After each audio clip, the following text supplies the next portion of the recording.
Seja bem-vindo a mais uma edição do Câmara Rio Debate. Eu sou o Sérgio Costa e hoje nós vamos falar sobre o professor. Uma profissão tão importante que já fez parte da vida de alguns vereadores. Para falar sobre este assunto, eu recebo 4 convidados no programa de hoje.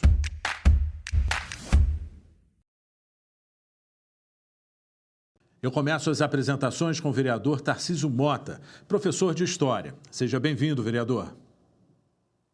Obrigado, Sérgio. É sempre bom estar aqui com vocês, ainda mais podendo falar aqui como professor, nesse dia, em homenagem ao Dia dos Professores, poder falar um pouquinho sobre nossa profissão. Muito obrigado. Eu recebo também o vereador Célio Luparelli. Deu aulas de Biologia, Física e Ciências Físicas e Biológicas. Foi também diretor de escola, entre outras atividades. Seja bem-vindo, vereador. Muito obrigado, Sérgio. É um prazer estar aqui. Ícones da educação, como Chico Alencar, Tarcísio Mota e Valdir Brazão, e participar desse momento para poder falar do professor, essa função extraordinária e importantíssima da nossa sociedade. Eu recebo também o vereador Chico Alencar, professor de História. Seja bem-vindo, vereador. Valeu, Sérgio, obrigado. Está faltando alguém aqui na representação política vinculada à educação, a mulher. Veja só como é importante a gente superar essa limitação das mulheres na política. E na apresentação, vocês disseram que a educação, o magistério já foi importante na nossa vida. Continua sendo, né, de todos nós, porque todos aqui fazemos política e representação política de maneira docente. Parlamentar e professor tem muito a ver. Verdade. Para completar esse time de vereadores professores, o vereador Valdir Brazão, também professor de História. Seja bem-vindo, vereador. É uma honra estar podendo participar desse debate com nossos colegas vereadores. Lembrando que eu, Chico e Tarcísio, professores de História. Viu, Sérgio? Nós somos professores de História. Isso não quer dizer que sejamos mais politizados. Talvez tenhamos tido uma orientação ou uma atração maior. Mas estou aprendendo, estou aqui para aprender. E dizer, antes de começar o debate, Sérgio, eu sou ligado à rede particular. Eu sempre deixo isso claro, não que seja diferente, mas eu vejo muito pouca representação dentro da Câmara, do Parlamento, alguém que se identifique e fale, eu sou oriundo da escola particular, porque ela também precisa de defesa. Então, isso que vai pautar aqui o meu debate, o que concerne a minha fala. Ok, vereador. Então, o professor desenvolve um crescimento com os alunos, ensina e aprende todos os dias. Uma profissão tão importante e fundamental em diversos setores. Quem não se lembra de um professor com carinho? Esses profissionais são tão importantes na nossa vida que muitos ensinamentos são eternizados na memória. São fundamentais em diferentes estágios da nossa formação. É como estabelecer um laço de confiança, inspiração e muita gratidão. Professor orienta, cria vínculos, indica o caminho do desenvolvimento. Em tempos de pandemia, precisaram se adaptar rapidamente, criando metodologias para facilitar o aprendizado. São tantos os desafios no meio acadêmico. O principal desafio de ser professor é proporcionar uma transformação na educação e refletir isso em uma mudança na sociedade. Mas como essa profissão está sendo tratada? A responsabilidade deles é inversamente proporcional à valorização da categoria? Este é o tema do debate de hoje.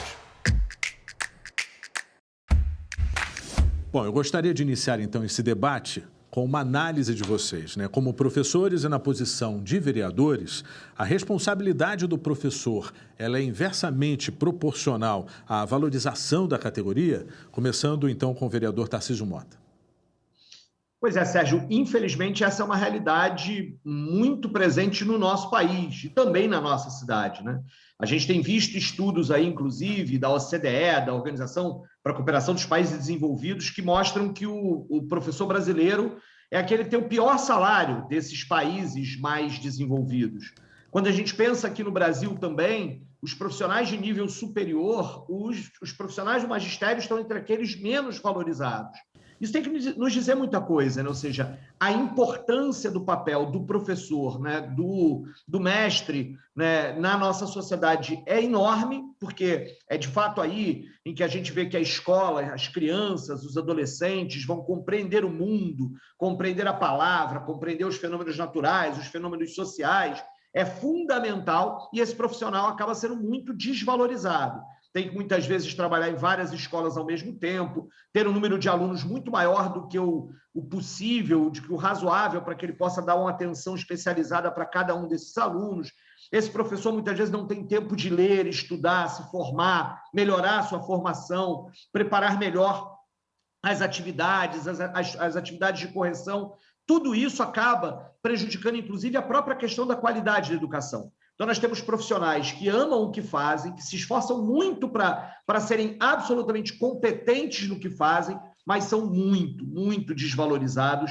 E aí a afirmação que você apresentou para a gente é correta. A importância do professor está inversamente, né, é inversamente proporcional à valorização desses profissionais na nossa sociedade, infelizmente. Vereador professor Célio Luparelli, se é tão importante, por que a gente ainda não chegou a esse estágio? Existe um grande abismo entre o reconhecimento e a valorização. O que a gente percebe é o seguinte: todo mundo sabe, né, tanto os gestores como a sociedade, que só se constrói uma grande nação com um investimento pesado na educação. E o professor é o promotor, é o grande promotor da educação. Inclusive, o professor Tarcísio citou a OCDE. Eu diria mais, professor, apenas para ajudar o senhor, a nosso raciocínio, ao nosso debate, dentre 35 países avaliados, o Brasil é o último colocado nessa pesquisa de valorização, como o senhor disse mesmo. Agora, existe uma questão histórica aí, e cultural. Não é por acaso que isso acontece. Ao longo do tempo, e eu me lembro quando eu comecei no magistério, existia uma frase que eu tinha horror, e que os próprios professores colocavam nos seus carros, quando tinham carros, evidentemente. Hei de vencer mesmo sendo professor. Não há nada mais deprimente para mim, como professor iniciante na época, e quase desisti por isso. Uma outra falácia para mim: magistério é um sacerdócio. Não é, é uma profissão. E mais ainda, até hoje eu assisto pelo canal Viva o programa humorístico do professor Raimundo, escolinha do professor Raimundo. Mas se a gente analisar com profundidade política daquilo que acontece ali, há uma internalização do professor como um sofredor, como aquele que tem que ganhar pouco e fazer muito. Então, isso tudo vem historicamente promovendo um descaso da sociedade que até por acaso, eu diria. É um descaso por acaso, não é intencional. Eu diria mais: em pesquisa realizada, 91% das pessoas acham que o professor não é respeitado, tanto do ponto de vista salarial, como do ponto de vista de status social. E isso traz um reflexo importante. A nossa juventude, os nossos jovens não querem escolher o magistério. Em pesquisa realizada pela OCDE, 2,4% em 2015, de acordo com essa pesquisa, os jovens, somente 2,4% que escolheriam o magistério. E pior ainda, 49% dos profissionais da educação desaconselham os jovens a seguir o magistério, exatamente por dois fatores principais: a questão salarial e a questão do status social. Num outro momento eu vou abordar essa questão.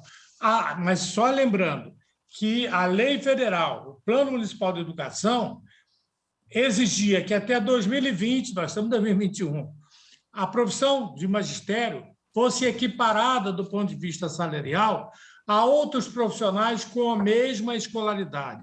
Mas isso até agora não saiu do papel. E é uma lei federal.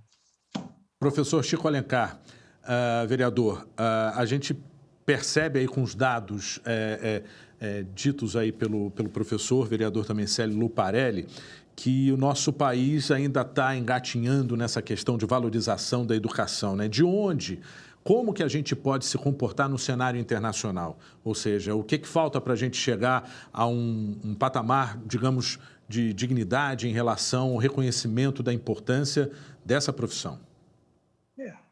Sérgio, e quem assiste a esse programa, Tarcísio e o professor Célio traçaram um quadro difícil e de desvalorização do magistério.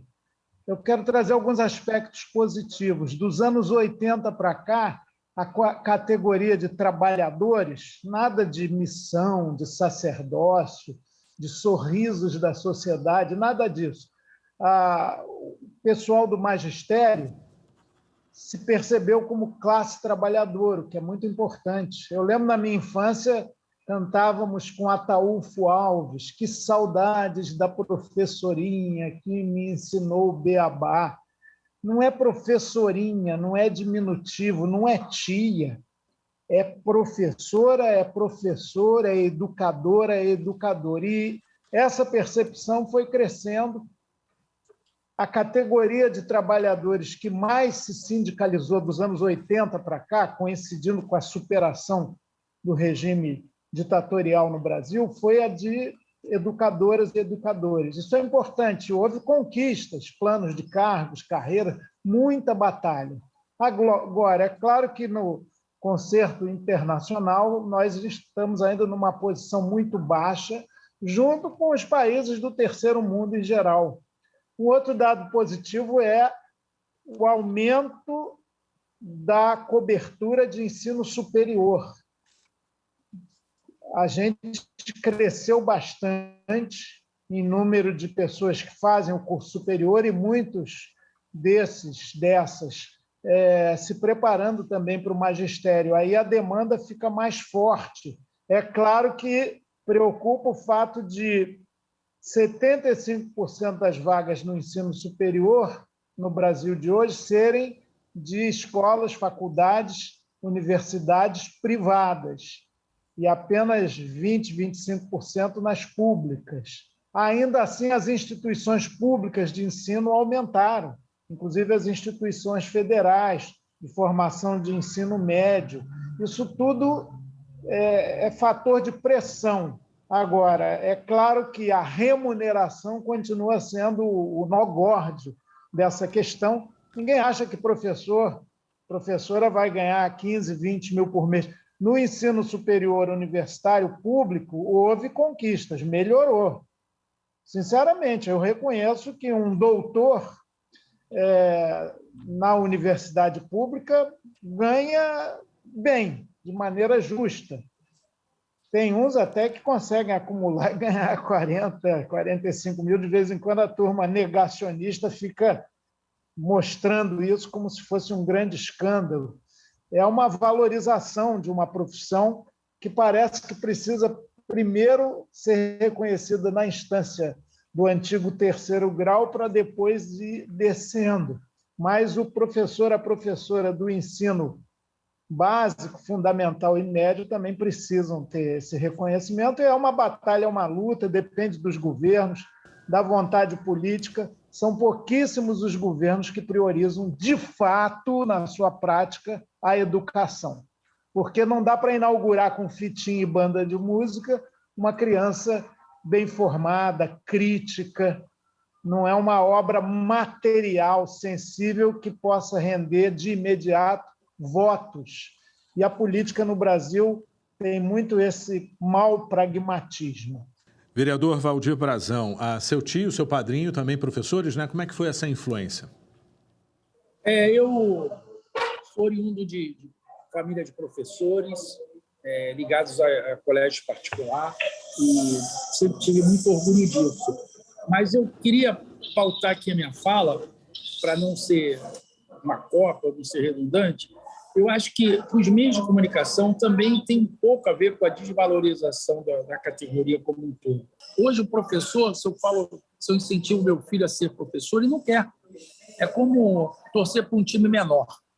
Ele se recusa e, de uma certa maneira, a contribuição dos meios de comunicação nisso, que estão sempre tornando essa questão salarial a mais importante, ela é importante, mas não mostra professores que conseguiram vencer, que conseguiram galgar salários maiores. Então, é importante que o jovem não veja que só outras categorias e outros segmentos pagam melhor ou pior. É importante que ele veja a vocação dele, que ele sirva para ser professor, que ele busque ser professor para educar. Eu não vejo isso acontecer hoje em dia. Isso me preocupa muito. Ok, vereador. Olha, o Câmara Rio Debate vai para um breve intervalo. Nós voltamos em instantes. Não sai daí.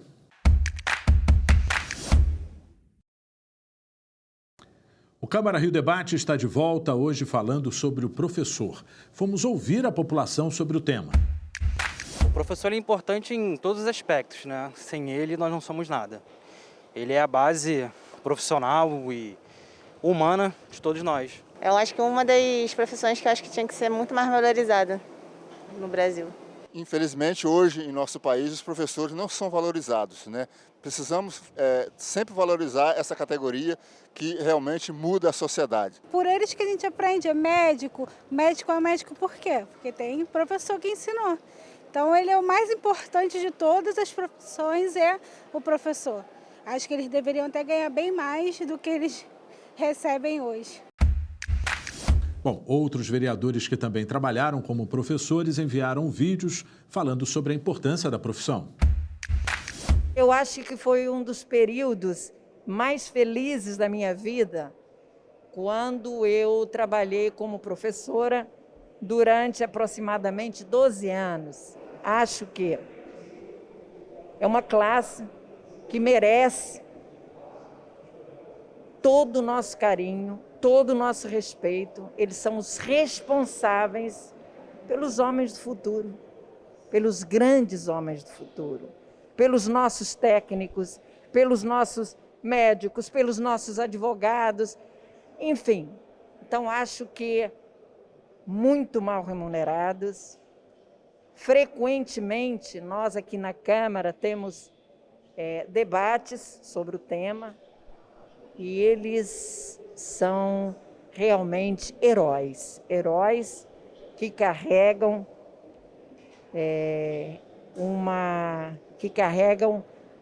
uma missão tão importante que é responsável pelo progresso do nosso país. Eu estou aqui em frente ao Instituto de Educação do Rio de Janeiro, aqui na Tijuca, na Rua Marise Barros. Eu sou muito feliz de compreender que, como professor, tenho aprendido muito.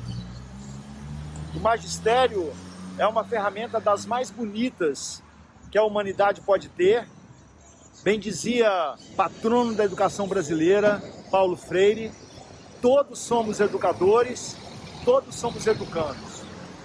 Ter escolhido a profissão, ter escolhido o caminho do professorado, o caminho do magistério, foi e é para mim um processo de muito, não só conhecimento, mas de muito aprendizado para a vida.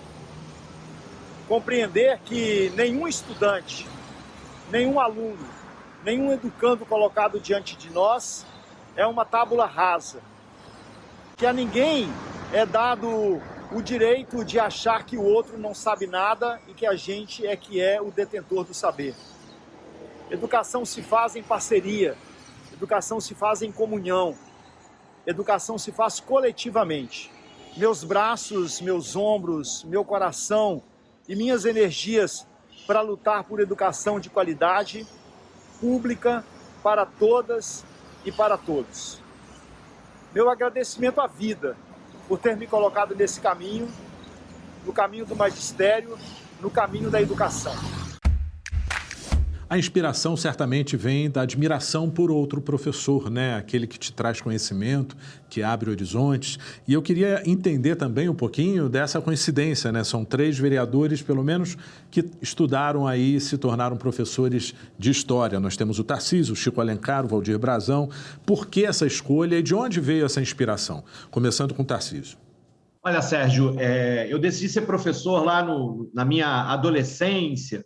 eu participava de grupos de jovens da Igreja Católica, tinha contato com a teologia da libertação, e num determinado momento, despertando para essa perspectiva de que o conhecimento da história, né, criava explicações sobre como é que o mundo, por que o mundo é assim, e também me dava ferramentas para entender como é que o mundo devia mudar.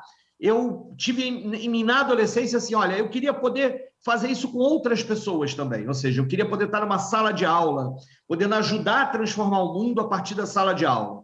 Era numa concepção, é claro, lá na minha adolescência, ainda um tanto quanto ingênua, né? Depois, com Paulo Freire, a gente vai entender que a escola sozinha não é capaz de mudar o mundo, mas que tampouco o mundo vai mudar se a gente não mudar também a escola, ou não mudar a partir da escola, que a escola é um importante lugar de descoberta do mundo para que a gente possa modificá-lo. Então, eu decido fazer história, e decido fazer história para ser professor, né?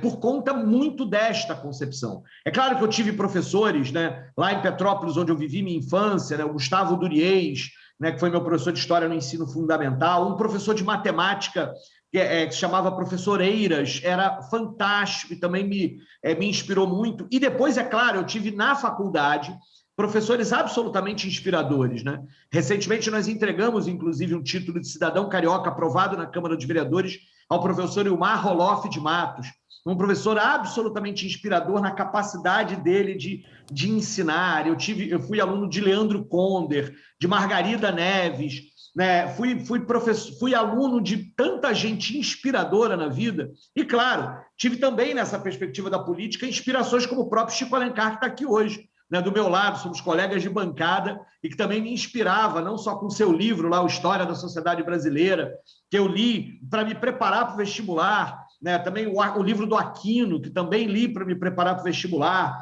né, e também foi inspiração no mundo da política, né.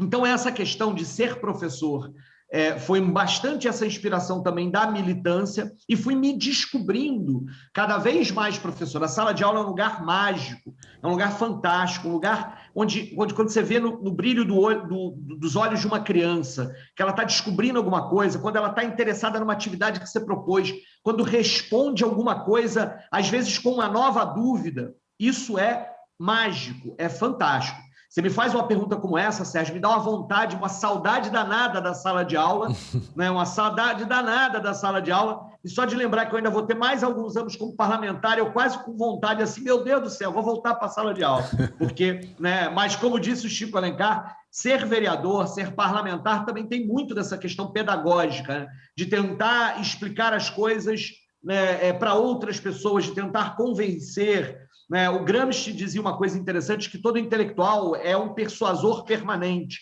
Como professor, a gente é assim, num lugar muito diferente da tribuna do parlamento, são lugares diferentes, sem sombra de dúvida, mas esse papel pedagógico do convencimento, da discussão, da produção de ideias, ele segue presente em mim. Eu sou professor, estou vereador, mas mesmo estando vereador, eu não largo meu lado professor. Perfeito.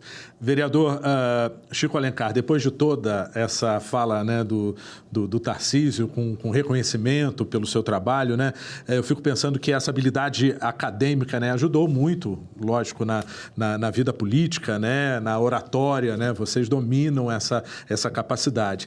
E levando um pouquinho para o passado, né, por que lecionar? Onde foi que o senhor percebeu que era uma vocação e que esse era um destino? Eu confesso que eu fui descobrindo a minha vocação, que é aquilo que permite com que o pensamento e a vida se aproximem até se tornar uma coisa só. Isso é descobrir a vocação, vocare, chamado, né? Eu tenho também meu lado místico, que eu cultivo bastante. Eu fui percebendo que o que a vida e Deus e as minhas relações me apelavam era para uma tarefa de comunicação, basicamente. Quando eu fui fazer o vestibular, eu fiz aqueles testes no Colégio de Aplicação da UERJ, que foi muito importante para abrir a minha cabeça. Tinha testes vocacionais, não sei se ainda existe isso, e deu lá que era dessa área, de missionário, quase que eu fui padre, de missionário a jornalista, a professor. ia fazer vestibular na USP, porque eu era muito amigo dos dominicanos e já tinha um abrigo lá no Convento das Perdizes, em São Paulo, na capital, para comunicação, e na UF para História, aqui no Rio de Janeiro. Me matriculei nos 2 vestibulares da época. Quem me salvou, olha, absurdamente, paradoxalmente, foi a repressão terrível dos anos de chumbo, que fizeram uma caçada ao Marighella e prenderam vários amigos meus até hoje, como o Frei Beto, o Ivo, o Lebopin, que eram frades dominicanos e foram acusados de dar um apoio logístico ao Marighella. Teve morte, invasão de convento, terror. Eu estava chegando em São Paulo no dia que isso aconteceu, tive que voltar para trás, ficar sumido um tempo, e aí me restou, só perdi o vestibular da USP, me restou de História. E aí, olha, também a Juventude Estudantil Católica, da qual fiz parte, era uma escola de aprendizado. O padre Quaik, Eduardo Quaik, depois virou bispo católico de Piracicaba, ele foi uma inspiração, me ensinava muito, todos nós. Eu gostei muito da tarefa de professor, que é uma tarefa de comunicador. De alguma maneira, guardadas as distâncias, a sala de aula é um pouco um plenário do parlamento, com a diferença que na sala de aula, muitas vezes, quase todos prestam atenção no que você está falando. Já no parlamento, e falo do parlamento nacional, pouquíssimos dão bola para você, o que depõe contra o parlamento e fala a favor da sala de aula da boa educação libertadora. Mas olha, acho que sou abençoado, não tenho do que reclamar, ainda que a remuneração, não do parlamentar, mas do professor, seja baixíssima. Eu fui professor do município do Rio, concursado, obviamente, e sou professor da UFRJ. Voltei a estudar depois de Burro Velho, sou doutorando lá. Também, como eu não tenho nem o doutorado, a remuneração não é grande coisa, eu estou sem recebê-la por causa do mandato de vereador, mas, de qualquer maneira, estou muito feliz nesse aspecto. Acho que essa ideia de vocação como unidade entre o que você pensa, aspira, deseja e pratica na vida para sobreviver, para ter o pão de cada dia, ela se realizou em mim. Então, eu sou um professor parlamentar que aprende sempre, né? Guimarães Rosa, mestre não é quem sempre ensina, mas quem, de repente, aprende. E Rubem Alves, olha que coisa bonita. Educar é ensinar aluno a olhar para dentro e para fora, para o mundo e para si mesmo. Que tarefa grandiosa, né? Vereador Valdir Brazão, pegando aí carona em todos esses ensinamentos, todas essas frases, que ensinamento ficou eternizado na sua memória? Seja dando aula, aprendendo, ou seja, o que o senhor trouxe dessa vida acadêmica? Bom, na verdade, eu não tenho esse brilhantismo, essa oratória. Dei aula há 7 anos, e o que me vocacionou a procurar fazer história é a busca da transformação, porque naquela época o Tarcísio, o Célio e o Chico e outros, você também, existia moral cívica que eu achava horrível, e OSPB, vocês devem lembrar disso, Organização Social Política do Brasil, e Estudos Sociais, que era História e Geografia juntos, Chico. Não sei se você se lembra disso. E depois separou, o que me possibilitou optar por História. Eu tenho 57 anos, então eu já sou bastante velhinho. Eu achava que a OSPB ela era pouco transformadora para a questão cívica brasileira do momento que a gente estava vivendo, de companheiros que a gente perdeu, que o Chico Alencar citou. Então, eu busquei fazer história, que eu achava que eu tinha algo transformador dentro de mim. Eu sempre acreditei nisso, ainda continuo acreditando de alguma forma. Recentemente, no parlamento, a gente teve uns embates lá com algumas questões mais ligadas no meu entendimento, a valores que não são meus e que têm um tom de preconceito, que eu acho que falta educação ao longo do tempo para se enxergar as diferenças. Então, o que me possibilitou, o que me fez fazer história foi essa busca construir pontes que se possa, de alguma forma, entre aqueles que estão começando e a sociedade como um todo, que se tenha mais respeito, que se tenha mais, de alguma forma, intuito de colaborar com o próximo, de entender a sociedade como um todo. Então, quando o Chico fala dessa retórica dele, com algumas pessoas que fizeram parte da vida dele, que, de alguma forma, foram violentadas pelo processo político da época, de finalzinho de ditadura, meio de ditadura que ele ainda pegou, que ele é um pouco mais velho do que eu entendo perfeitamente. Então, eu acho que a minha busca de fazer história foi estar nesse contexto de estar ajudando, de alguma forma, a entender melhor o passado para que se compreendesse o presente e para que a gente não errasse no nosso futuro. Então, a gente faz disso a nossa experiência de vida, traz para o parlamento essa busca de defesa da educação como um todo, mas, de uma certa maneira, tentando colaborar para trazer para a pauta as reivindicações dos professores que são ligados à rede particular, porque eu acho que ela sempre foi muito abandonada dentro dos debates políticos.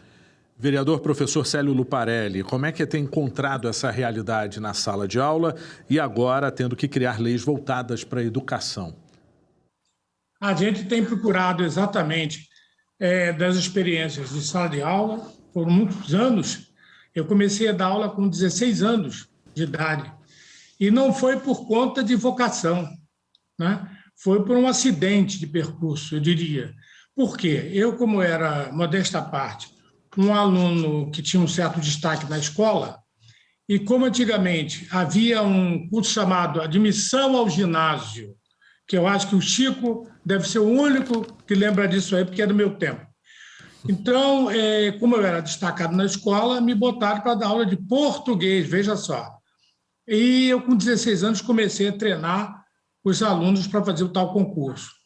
Mais adiante, já no final do meu ensino médio, que era chamado científico, né?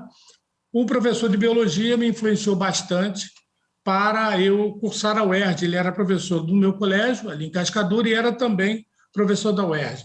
Chegou a fazer até a minha inscrição. E, a partir dali, eu comecei a me dedicar à educação nessa matéria, biologia, mas me estendi também para ciências em geral, quer dizer, biologia, física e química. Comecei aos 16 anos e terminei aos 62. E depois, assim como o Chico, nosso querido vereador, eu também fui fazer mais faculdade.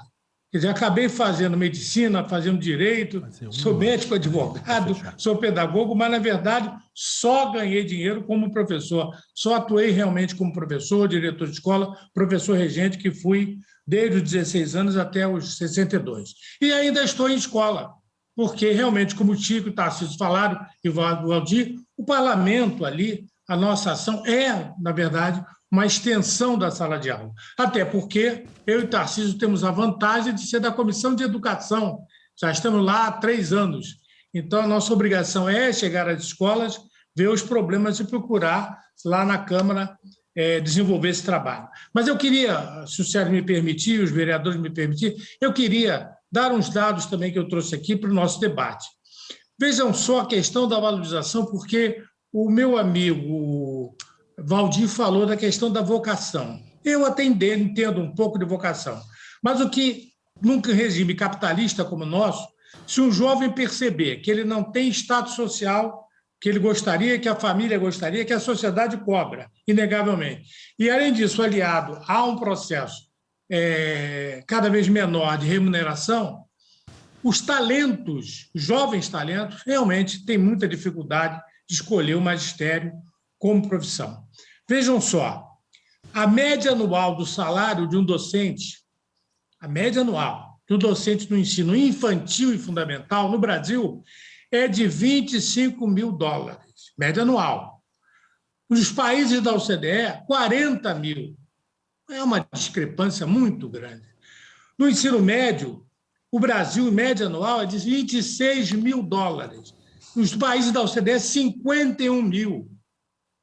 Vejam só mais. Nesses países, durante a pandemia, eles aumentaram o orçamento para a educação, nos 2/3 dos países, né? Significativamente. O Brasil não mudou, até porque o Brasil se comportou como negacionista, como se não houvesse pandemia, e já não gosta muito da educação. O atual governo tem ojeriza para a educação, pela cultura, e agora vimos também pela saúde, pelo meio ambiente, então não investiu, que é uma pena, né? Agora, ainda mais alguns dados interessantes, como a motivação em alguns países. Vejam só, no Vietnã, quando um jovem pretende entrar na educação, logo ele perguntado: quer trabalhar na linha de frente com crianças e adolescentes ou almeja algum cargo de gestão nas unidades escolares? Ou gosta de pesquisar alguma coisa para melhorar a educação? E aí ele é direcionado, é estimulado. Realmente, vejam só, outra visão. No Japão, o estímulo à promoção na carreira é continuado.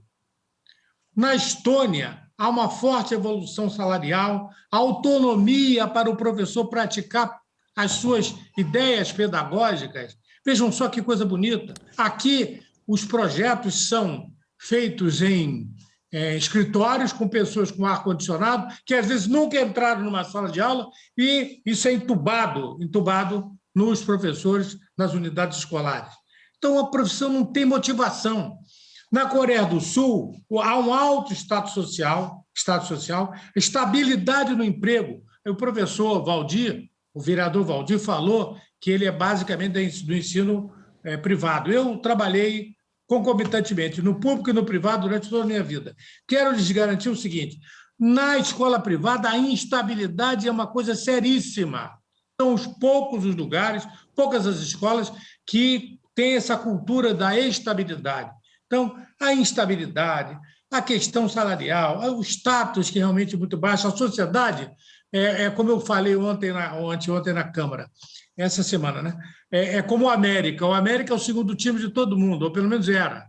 Qual é o seu time? Eu sou o Fluminense, sou o Flamengo, sou o Vasco, sou o Botafogo, mas meu segundo time é América. Mas não adianta ser o segundo time. Então, o professor é querido, todo mundo adora o professor, até a página 2, porque a partir dali não há uma valorização com o reconhecimento que a gente viu aí, a Tereza Berg, o Raymond, algumas pessoas da sociedade falarem muito bem do professor, mas isso não se traduz, na verdade, num status social mais elevado, numa valorização que a secretaria tem que dar. Há pouca discussão, os professores não discutem aqui.